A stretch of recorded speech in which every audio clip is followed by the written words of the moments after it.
நீ போஸ்டிங்கில் இருந்தால் தானே ரஷ்யா மீது போர் தொடுப்ப, இனிமேல் நீ யூகே பிரைம் மினிஸ்டர் கிடையாது அப்படின்னு அந்த நாட்டினுடைய பிஎம் ஸ்டாமர் மீது யூகே மக்கள் பெரியதொரு போர் ஒன்று தொடுத்திருக்காங்க. ரஷ்யா மீது போர் தொடுத்தினா நான் ஓ மீது போர் தொடுப்பேங்கிறது தான் அந்த வார்னிங். வித்தின் 1 ஹவரில் ரஷ்யா உக்ரைன் மீது நடத்தி இருக்கக்கூடிய தாக்குதல் அப்படிங்கிறது லாஸ்ட் 24 ஹவர்ஸில் உக்ரைனுடைய அதிபர் ஜெலன்ஸ்கியை மிரள வச்சிருக்கு. அது மட்டும் கிடையாது, ஹசல் அப்படிங்கிற அந்த ஏவுகணையை தடுத்து நிறுத்தக்கூடிய வல்லமை படைத்த நபர்கள் அப்படிங்கிறவங்க யாருமே இல்லைங்கிறாங்க. இதற்கு எதிராக அமெரிக்கா என்ன ஆயுதத்தை கொண்டு வந்து நிப்பாட்ட போகுது அப்படிங்கிற பெருத்த கேள்வி, அதற்கான பதிலையும் இந்த வீடியோவில் பார்க்க போகிறோம். பிரிட்டிஷ் படையைச் சேர்ந்த 22 வயது நபரை ரஷ்யா கைது பண்ணியிருக்காங்க. அதுக்கு பின்னாடி இருக்கக்கூடிய காரணங்கள் ஒட்டுமொத்த நாட்டோவையும் அதிர்ச்சி அடைய வச்சிருக்கு. வாங்க பார்க்கலாம் உறவுகள். இது பிரசாத் சிக்னேச்சர்.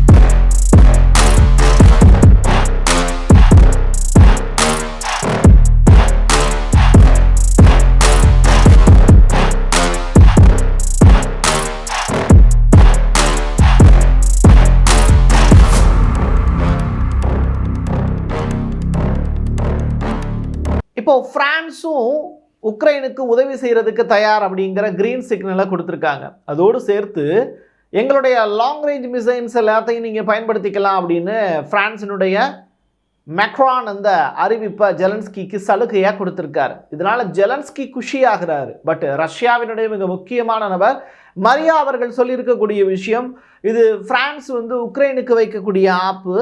ரெண்டாவது, இதில் உக்ரைனுக்கு தான் பெரிய அளவில் இதனால் பாதிப்பு வரும் அப்படிங்கிறத நாங்கள் உக்ரைனுக்கு தெரியப்படுத்துகிறோம். பிகாஸ் ஹீஸ் அ காமெடியன் அப்படிங்கிற ஸ்டேட்மெண்ட்டை பயன்படுத்தியிருக்காங்க. 1 மணி நேரம், ஜஸ்ட் 1 ஹவர் நடத்தி இருக்கக்கூடிய போரில், ரஷ்யா நடத்தி இருக்கக்கூடிய அந்த போரில் உக்ரைனை சேர்ந்த 1500 வீரர்கள் இறந்து போயிருக்காங்க அப்படிங்கிற ஷாக்கான ஒரு ரிப்போர்ட் ஒன்று வெளியாயிருக்கு. இது எப்படி இது சாத்தியமாச்சு அப்படின்னு சொல்லிட்டு ஒவ்வொரு நாடுகளும், நாட்டோவில் இருக்கக்கூடிய நாடுகள் எல்லாமே பதறி போய் தேடுறாங்க. அந்த வகையில் உக்ரைனுடைய MiG-29 ஜெட்டு போர் விமானங்கள் எல்லாமே பட்டார் பட்டார்னு பட்டுன்னு தெரிக்குது. ரஷ்யா அனுப்பி இருக்கக்கூடிய அந்த ஆயுதங்கள் என்ன அப்படிங்கிறதை கண்டுபிடிக்க முடியாமல் நாட்டோ நாடுகள் இப்போ திண்டாடி போயிருக்காங்க. குறிப்பாக உக்ரைனில் இருக்கக்கூடிய எப்படி 1000 மெம்பர்ஸுக்கு மேலே இறந்து போயிருக்காங்க அப்படின்னா எவ்வளோ பெரிய இழப்பு. உக்ரைன்லேயே மொத்தமாகவே ஒரு 1 லட்சம் பேர் தான் போர் புரிஞ்சுக்கிட்டு இருக்காங்க. அதுலேயும் 40 வயசுக்கு மேலே உள்ளவங்க தான் அதிகம். இப்போ அவங்களும் இறந்து போயிட்டு இருக்காங்க அப்படிங்கிற வருந்தத்தக்க தகவல் வெளியாயிருக்கு உக்ரைனுக்கு. இங்கிலாண்டில் இருக்கக்கூடிய பொதுமக்கள் மறுதேர்தல் நடத்த கோரி ஒரு பெரிய சிக்னேச்சர் டீல் ஒன்று மக்கள்கிட்டயே பிரச்சாரமாக பண்ண ஆரம்பிச்சிருக்காங்க. இது 1 நிமிடத்துக்கு 2000 பேர் இப்போது யூகேல கையெழுத்து போட்டுக்கிட்டு இருக்காங்களாம். நேற்றைய தினம் இதை தமிழ் யூடியூப் சேனல்களில், என் சேட்டலைட் சேனல்களே ஒளிபரப்பாமல் கூட நம்ம அதை முதன்முறையாக வெளியிட்டோம். யூகேவினுடைய மிக முக்கியமான ஆர்மி சீஃப் யூகேவினுடைய பார்லிமெண்ட்டுக்கு கொடுத்துருக்கக்கூடிய ரிப்போர்ட்டு, இரவு நேரத்தில் நாங்கள் இப்போ நீங்கள் போர்ன்னு சொல்லிங்கன்னா கூட நாங்கள் ரெடி தான் அப்படிங்கிற ஸ்டேட்மெண்ட்டை சொல்லியிருந்தாங்க. ஸோ யூகே வெர்சஸ் ரஷ்யா அப்படிங்கிற மாதிரியான ஒரு பெரிய பூகம்பம் கிளம்பி இருந்துச்சு லாஸ்ட் 24 ஹவர்ஸில். இப்போ நீங்கள் அதை பார்த்துக்கிட்டு இருக்கக்கூடிய இந்த நேரத்தில் தான் நேற்றைய தினம் இந்த வீடியோவை பதிவு செஞ்சுருந்தேன், இரவு நேரத்தில். ஸோ ஒரு இரவுங்கிறது ரொம்ப அப்படியே பதட்டமாக இருந்தது. அடுத்த நாள் காலையில் பொதுமக்கள் எல்லாமே யூகேல இறங்கி கையெழுத்து இயக்கம் ஒன்று கலெக்ட் பண்ண ஆரம்பிச்சிட்டாங்க. இப்போதைக்கு 10 லட்சம் மக்கள் கையெழுத்து போட்டிருக்காங்களாம். எதனால் உன்னைய கொண்டு போய் அந்த ஆட்சி பீடத்தில் உட்கார வச்சோம்? இங்கிலாந்து மக்கள் பிச்சை எடுத்துக்கிட்டு இருக்காங்க, அவங்களுக்கான வேலைவாய்ப்பை உருவாக்கி கொடுங்க, இளைஞர்கள் பசியோடு இருக்காங்க, அவங்களுக்கான சாப்பாடு கொடுங்க அப்படின்னு. ஸோ இங்கிலாண்டினுடைய பொருளாதாரத்தை உயர்த்துவீங்கன்னு சொல்லிட்டு உங்களை கொண்டு லேபர் பார்ட்டியை கொண்டு வச்சா, நீங்கள் என்னென்னா போர் புரிகிறத மட்டுமே உங்களுடைய வேலையாக வச்சுருக்கீங்க. அதுவும் ரஷ்யாவோடு போய் போர் புரியலாமா? இது என்ன லாஜிக் அப்படின்னு சொல்லிட்டு உங்களுடைய தேர்தல் வாக்குறுதியை முதல்ல மறுபடியும் ஞாபகப்படுத்துங்க. அப்படி இல்லைன்னா நீங்கள் மறுதேர்தல் வைங்க, உங்களை நாங்கள் போஸ்டிங்கிலேருந்து தூக்க போகிறோம் அப்படின்னு யூகே மக்கள் இப்போ போர்க்கொடி தூக்கியிருக்காங்க. இதனால் ஸ்டாமர் பதவிக்கே ஆபத்து வந்துடும் போல அப்படின்னு சத்தம் இல்லாமல் கம்முன்னு இப்போ இருக்காரு அப்படிங்கிறது தான் கிடச்சிருக்கக்கூடிய தகவல். அப்போ யூகே வெர்சஸ் ரஷ்யா போர் நடக்காதான்னு கேட்டால், ஒன்று பதவியில் இழந்த பிறகு அவர் கொடுக்கக்கூடிய கையெழுத்துக்கள் எல்லாமே எப்படி செல்லுபடியாகும். அதனால் அப்படி ஒரு ரிஸ்க்கை ஸ்டாமர் எடுக்கிறதுக்கான வாய்ப்பு இல்லைங்கிறாங்க. டிமிட்ரி மெட்வெடேவ் அவர் சொல்லியிருக்கக்கூடிய விஷயம், ரஷ்யாவிலேருந்து ரஷ்ய அதிபர் புட்டினுக்கு அடுத்து அவர் தான் பொசிஷனில் இருக்கார்.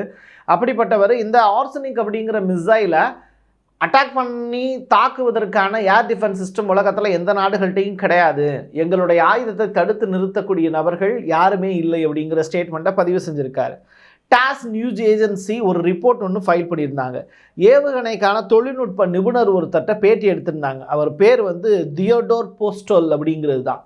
அவர் சொல்லியிருக்கக்கூடிய விஷயம், நீங்கள் ஆஜி அசோர் அப்படிங்கிற ஏர் டிஃபென்ஸ் சிஸ்டம் ஆகட்டும், தாட் ஆகட்டும், பேட்ரியாட் ஆகட்டும், அயன்டோம் ஆகட்டும், இந்த மாதிரியான ஏர் டிஃபென்ஸ் சிஸ்டத்தினால கூட இந்த ஆர்சனிக், இந்த கசலை வந்து தடுத்து நிறுத்துவதற்கான வல்லமைங்கிறது உலகத்தில் எந்த நாடுகளும் இன்னமும் அப்படி ஒரு ஏர் டிஃபென்ஸ் சிஸ்டத்தை கண்டுபிடிக்கலை அப்படிங்கிற ஸ்டேட்மெண்ட். அது மட்டும் கிடையாது, உக்ரைனில் அந்த ஆர்சனிக் ஏவுகணை வந்து விழுந்ததில்லை, அதனுடைய உதிரி பாகங்கள் இப்போ எல்லாத்தையுமே அங்கே இருக்கக்கூடிய தொழில்நுட்ப வல்லுநர்கள் உலகின் பல்வேறு நாடுகளில் இருந்து வந்து அதை சோதனை பண்ணிக்கிட்டு இருக்காங்களாம்.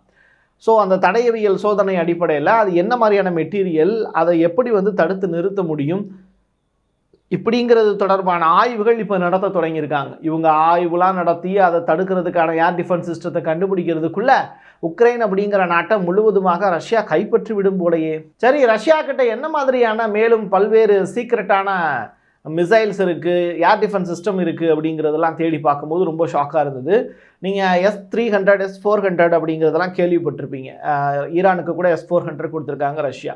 இந்த S-300 1988 நான் பிறந்த வருஷத்தில் இது வந்து பார்த்திங்கன்னா கண்டுபிடிச்சிருக்காங்க. 2007 S-400 அப்படிங்கிற அந்த ஏர் டிஃபென்ஸ் சிஸ்டத்தை ரஷ்யா கண்டுபிடிச்சிருக்காங்க. S-500 2021 தான் கண்டுபிடிச்சிருக்காங்க. A-135 ஆமர் அப்படிங்கிறது 2019 கண்டுபிடிச்சிருக்காங்க. டார், பக்கு உள்ளிட்ட ஏர் டிஃபென்ஸ் சிஸ்டம் எல்லாமே அட்வான்ஸ்டான ஒரு டெக்னிக்கல் ஹை பொசிஷனில் இருக்கக்கூடிய எல்லா ஏர் டிஃபென்ஸ் சிஸ்டமுமே ரஷ்யா கிட்ட தான் இருக்குது. இப்படிப்பட்ட நாடோட அமெரிக்கா போர் புரிவதற்கும் நாட்டோ நாடுகளை ஒன்றாக சேர்த்து கொண்டு படையை திரட்டி கொண்டு வருவதும் ஏற்புடையது அல்ல அப்படிங்கிறத அவங்க அறிவாளிகளாக இருந்தாங்கன்னா யோசிச்சிருப்பாங்க. ரொம்ப நாளாக ரஷ்ய அதிபர் புட்டின் சொல்லிக்கிட்டு இருக்கக்கூடிய விஷயம், நாட்டோ படைகள் இந்த உக்ரைன் போரில் பங்கேற்றுக்கிட்டு இருக்காங்க, அதனால தான் நாங்கள் வடகொரிய வீரர்களை எங்களுடைய படைகளில் சேர்த்துக்கிட்டோம் அப்படின்னு. அப்போ முதல்ல நாட்டோ படைகளை சேர்த்துக்கிட்டது யார் அப்படின்னு கேட்டால் உக்ரைன் தான். அதுக்கு என்ன ப்ரூஃப் இருக்குது அப்படின்னு சொல்லி கேட்கும்போது ரஷ்ய வீரர்கள் ஏற்கனவே பல்வேறு கட்ட ப்ரூஃபை கொடுத்துருக்காங்க. அதில் மேலும் ஒரு படியாக இப்போ 22 வயது பிரிட்டிஷ் இராணுவ படையை சேர்ந்த ஒருத்தர் ரஷ்யாவினுடைய எல்லையில் உக்ரைனுக்காக அவர் போர் பண்ணிக்கிட்டு இருந்திருக்காரு. பிலோகோவா அப்படிங்கிற கிராமத்தை சுற்றி வளைத்த போது அதில் ஒரு நபரை அரெஸ்ட் பண்ணியிருக்காங்க. அவர் உக்ரைன் உடையோடு வந்து இருந்திருக்காரு. அப்போ அவர் பேசின மொழி வந்து பார்த்திங்கன்னா பிரிட்டிஷ் லாங்குவேஜ். இதை வச்சு அவர்கிட்ட விசாரணை நடத்தும் போது கைது பண்ணி பல்வேறு கட்ட தகவல்களை டெலகிராமில் வெளியிட்டாங்க ரஷ்யா. அதில் அந்த நபருடைய ஃபோட்டோ, வீடியோ எல்லாமே இருக்குது. அதில் வந்து அவர் உண்மையை ஒத்துக்கிறாரு. ஆமாம், நான் UK ஆர்மியில் பணியாற்றியவன் தான், எனக்கு 22 வயசு, என்னுடைய பேர் வந்து ஜேம்ஸ் ஆண்டர்சன், 2023 வரைக்கும் UK இராணுவத்தில் நான் பணியாற்றினேன், இப்போ உக்ரைனுக்காக பணியாற்றுவதற்கு இங்கே வந்திருக்கேன் அப்படிங்கிறது தான் அவர் கொடுத்துருக்கக்கூடிய ஸ்டேட்மெண்ட்டு. இதுக்கு மேலே என்ன ப்ரூஃப் வேணும்? துருக்கி இப்போ முழுவதுமாக நேட்டோவில் இருந்து அப்படியே பிரிக்ஸ் பக்கம் சாய்வதற்கான அறிகுறிகள் தெரியுது. ரஷ்ய அதிபர் புட்டினுக்கு ஃபோன் பண்ணி வாழ்த்துக்கள் சொல்லியிருக்காங்க. உக்ரைன் போரில் நீங்கள் முழுவதுமாக 40% நிலத்தை வந்து கைப்பற்றியுள்ளீர்கள், அதற்கு எங்களுடைய வாழ்த்துக்கள் அப்படின்னு துருக்கியினுடைய அதிபர் எர்டகன் சொல்லியிருக்காரு. இதோடு சேர்த்து கூடுதல் தகவல் ஒன்று சொல்லட்டா, 40 வயதுக்கு மேலே இருக்கக்கூடிய உக்ரைனிய வீரர்கள் எல்லாருமே இப்போது எனக்கு ஓய்வு வேணும் அப்படின்னு சொல்லி கேட்டிருக்காங்க. அது மட்டும் இல்லை, தொடர்ந்து 2 ஆண்டு காலமாக நாங்கள் போர் பிடிச்சிக்கிட்டு இருக்கோம், அதனால் எங்களுக்கு ரெஸ்ட்டே இல்லாமல் இருக்குது, இனிமேல் எங்களால் போர் புரிய முடியாதுன்னு உக்ரைனிய வீரர்கள் போர்க்கொடி தூக்கியிருக்காங்க. போர் நடந்துக்கிட்டு இருக்கும்போது இப்படி போர் புரியக்கூடிய வீரர்கள் எல்லாமே பேக்கில் போயிட்டு இருந்தாங்கன்னா ஜெலன்ஸ்கியுடைய நிலைமை என்னன்னு யோசிச்சு பாருங்கள். அது மட்டும் இல்லை, 1 லட்சம் வீரர்கள் தான் இருக்காங்க, அதுலேயும் பாதிக்கும் மேற்பட்டோர் 45 வயதுக்கு மேற்பட்டவர்களாம் உக்ரைனில் இருக்கக்கூடிய இராணுவ வீரர்கள். இவங்களை வச்சுக்கிட்டு போர் பண்ணி அவங்க எப்படி வந்து ரஷ்யா கிட்ட ஜெயிக்க போகிறாங்க? கற்பனையில் கூட எட்டாத விஷயம்தான் அது. லாஸ்ட் 24 ஹவர்ஸில் உக்ரைனும் சலச்சதுவங்க கிடையாதுங்கிற அடிப்படையில் வெவ்வேறு நாடுகள்கிட்ட இருந்து பிச்சை எடுத்த 8 பாலிஸ்டிக் மிசைல்களை ரஷ்யாவை நோக்கி ஏவிருக்காங்க. அந்த வகையில் ரஷ்யா வந்து ஏர் டிஃபென்ஸ் சிஸ்டத்தை பயன்படுத்தி இந்த பாலிஸ்டிக் மிசைல் எல்லாத்தையுமே தொடச்சு தும்சம் பண்ணி தூக்கி எரிஞ்சிருச்சுங்கிற செய்தியும் மக்கள்கிட்ட கொண்டு வந்து சேர்க்க வேண்டியது நம்முடைய கடமை. ஜப்பானுடைய கியாடோ அப்படின்னு சொல்லப்படக்கூடிய ஒரு செய்தி நிறுவனம் கொடுத்துருக்கக்கூடிய ரிப்போர்ட்டை பார்த்து லாஸ்ட் மினிட்ல பார்த்ததும் சரி அதையும் சேர்த்து சொல்லிடலாம் இதில் அப்படிங்கிற மாதிரி தான் ஒரு இது. இப்போ என்னென்னா, ரஷ்யா வந்து அவங்களுடைய நாடுகளை தாண்டி ஏசியாவிலையும் தனது போர் வீரர்களை களமிறக்க திட்டமிட்டிருக்காங்க. யாருக்காக அப்படின்னா சீனாவுக்காக. எதனால் அப்படின்னா, தைவான் அப்படிங்கிற நாட்டுக்கு பாதுகாப்பு கொடுக்கக்கூடிய வகையில் அமெரிக்கா இறங்குச்சு அப்படின்னா அவங்களுக்கு எதிராக நாங்களும் சீனாவுக்கு ஆதரவாக நாங்கள் எங்களுடைய ஆர்மியை நாங்கள் அனுப்புவோம் அப்படின்னு சொல்லியிருக்காங்க. ஸோ ரஷ்யா சீனாவுக்காக கிளம்புறாங்க, பெரிய அளவில் தயாராகிட்டுருக்கு. பிலிப்பைன்ஸ் அப்படிங்கிற நாட்டில் அமெரிக்காவினுடைய ஏவுதளங்கள், அவங்களுடைய டிஃபென்ஸ் ஆயுதங்கள் எல்லாமே கொண்டு போய் அமெரிக்கா வைக்க தொடங்கியிருக்காங்க அப்படிங்கிற முதற்கட்ட தகவல் வெளியாயிருக்கு. அடுத்தடுத்து நம்ம தைவானுக்கும் சீனாவுக்கும் இடையில் நடக்கக்கூடிய ஒரு வாரில் நம்ம மீட் பண்ணலாம். நிச்சயமாக அது பற்றிய விவரங்களும் அடுத்தடுத்து நம்ம பகிர்வதற்கான வாய்ப்புகளை இந்த ஜியோ பாலிட்டிக்ஸ் உருவாக்கி தரும் அப்படிங்கிற மாதிரி தான் சூழ்நிலை இருக்குது. என் கையெழுத்து என் மக்களுக்கானது உறவுகளை மீண்டும் ஒரு பதிவில் சந்திக்கலாம். நன்றி, வணக்கம்.